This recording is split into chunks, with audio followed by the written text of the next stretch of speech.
Quand une expérience bouleversante laisse une trace profonde, une cicatrice invisible qui continue à nous affecter longtemps après l'événement, on parle d'un traumatisme. C'est une blessure qui nous fige dans un moment de souffrance, comme si une partie de nous restait bloquée dans le passé, incapable d'avancer. Le yoga offre une voie unique de guérison des traumatismes. Pourquoi? Parce qu'il agit à la fois sur le plan physique et mental.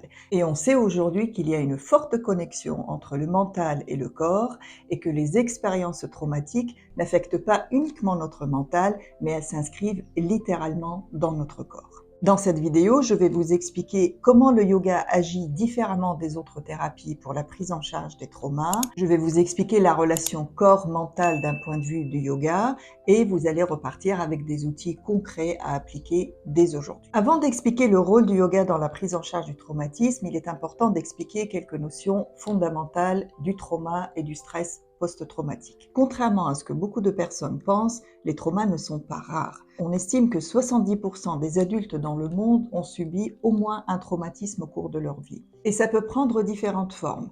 Un deuil, une maladie grave, l'exposition à une violence physique ou verbale, la guerre, les catastrophes naturelles, etc.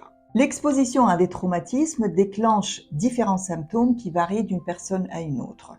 La dépression, le stress chronique, les troubles du sommeil, les troubles de la mémoire, surtout pour ce qui concerne les détails de l'événement traumatique, les flashbacks, c'est-à-dire les souvenirs intrusifs de l'événement traumatique, et aussi les pensées négatives à propos de soi et du monde. Dans la plupart des cas, ces symptômes disparaissent au bout de quelques mois grâce au soutien de l'entourage et à la capacité de la personne à prendre soin d'elle. Dans certains cas, lorsqu'il y a une exposition répétée au traumatisme, ou lorsque le traumatisme est considéré comme un choc important et grave dans la vie de la personne, ces symptômes peuvent perdurer pendant des mois, voire des années. Et c'est ce qu'on appelle le trouble du stress post-traumatique. La prise en charge de ce trouble repose sur la prise de médicaments, donc des anxiolytiques, des antidépresseurs, des hypnotiques, en plus d'une psychothérapie et d'un ensemble de thérapies non médicamenteuses qui vont permettre de reprendre le contrôle de sa vie et de maîtriser l'impact de ses émotions. Il y a deux caractéristiques très importantes chez les personnes qui ont subi un traumatisme. La première, c'est l'incapacité à rester dans le moment présent. Ces personnes sont souvent prisonnières du passé à travers les flashbacks, les souvenirs intrusifs du traumatisme, et à travers la crainte de l'avenir et cet état d'hypervigilance et d'anticipation anxieuse de l'avenir. La deuxième caractéristique chez les personnes qui ont subi un traumatisme, c'est la déconnexion du corps. On sait aujourd'hui que le corps devient chez ces personnes le gardien des mémoires traumatiques, même lorsque l'esprit conscient n'arrive pas à y accéder. La douleur du passé continue à vivre dans les tissus, continue à vivre dans le système nerveux, dans les muscles, et c'est ce qu'on appelle la mémoire somatique. Et cette découverte explique pourquoi on retrouve cette déconnexion du corps chez ces personnes qui est causée par une déconnexion de certaines parties du cerveau responsables de la peur et de la panique. Le corps est perçu dans ce cas source de danger et il est littéralement éteint par le système nerveux. Le yoga reconnaît depuis des millénaires l'impact des événements vécus sur notre caractère, notre vision du monde et même notre personnalité. Il y a un concept central dans la philosophie du yoga qui est les samskaras. Ce sont les impressions mentales de nos expériences vécues. Dans les Yoga Sutras de Patanjali, ce texte fondateur vieux de plus de 2000 ans, les samskaras sont décrits comme les impressions mentales qui s'inscrivent dans le chitta, c'est notre substance mentale, et influencent nos perceptions, nos réactions et notre comportement.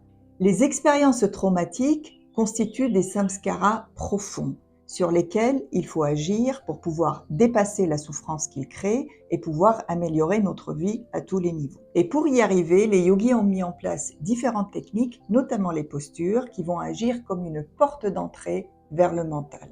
Les postures physiques sont considérées par le yoga comme un moyen pour accéder aux couches profondes de notre mental. On dispose aujourd'hui d'un nombre important d'études scientifiques qui prouvent l'efficacité des techniques du yoga dans la prise en charge des traumatismes.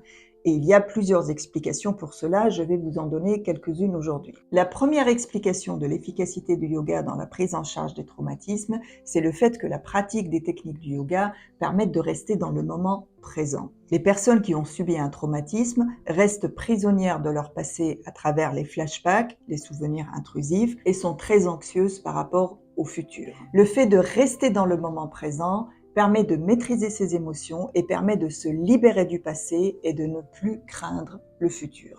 La deuxième explication du rôle du yoga dans la prise en charge des traumatismes, c'est que la pratique du yoga permet de réapprendre la sécurité dans son corps. Grâce aux postures et aux techniques du yoga pratiquées avec conscience et respect de ses limites, on réapprend à ressentir notre corps comme un lieu sûr, non pas une source de danger ou de peur. Et cette reconnexion avec son corps est fondamentale, puisque chez les personnes traumatisées, il y a une déconnexion importante du corps qui est une stratégie de survie, mais qui entrave la guérison. La troisième explication du rôle du yoga dans la prise en charge des traumatismes, c'est qu'à travers ces techniques et notamment la méditation, on apprend à prendre du recul par rapport à nos pensées et à nos émotions. Plutôt que d'être submergé par les souvenirs traumatiques, on apprend à les voir comme une partie de notre expérience sans nous y identifier. Et cette distance émotionnelle est une clé très importante de la guérison. Et sur le plan physiologique, la pratique du yoga va permettre de rééquilibrer le système nerveux.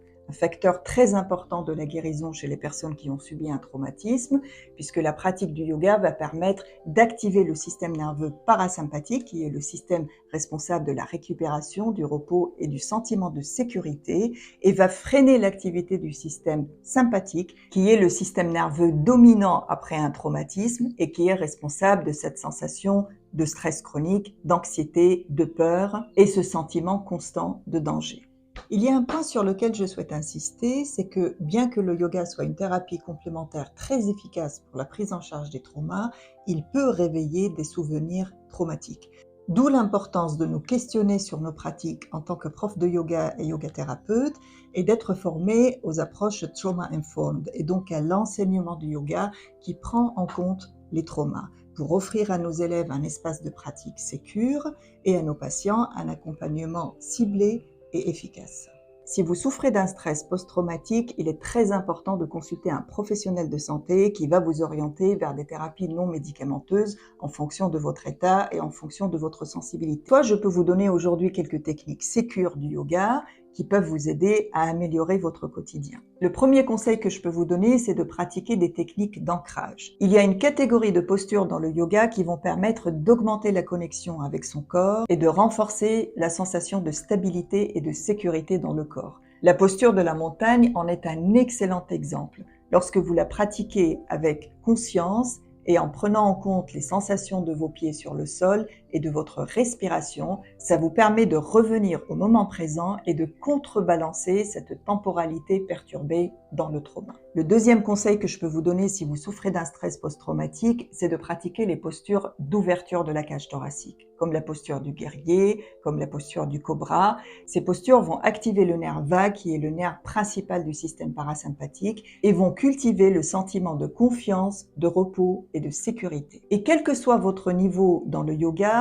vous pouvez pratiquer en toute sécurité la synchronisation du mouvement et du souffle. À l'inspiration, vous ouvrez les bras et à l'expiration, vous les refermez. Et cette simple synchronisation du souffle et du mouvement va vous ramener au moment présent, va vous libérer des souvenirs du passé et de la crainte du futur. Et le dernier conseil que je vous donne si vous souffrez d'un stress post-traumatique, c'est de pratiquer l'expiration prolongée. Cette expiration va permettre d'activer le nerf vague et de donner un sentiment de sécurité au cerveau et va activer le sentiment d'équilibre et de bien-être. Commencez par un ratio simple, inspirez en 4 temps, expirez en 8 et augmentez ensuite au fur et à mesure. La particularité du yoga dans la prise en charge des traumas, c'est qu'il aide les victimes non seulement à dépasser leurs blessures, mais aussi à cultiver une nouvelle résilience et une présence plus authentique dans leur vie. Au-delà de nos blessures, il existe en nous cette capacité innée à la guérison et à l'épanouissement. Et c'est cette lumière que le yoga va nous aider à redécouvrir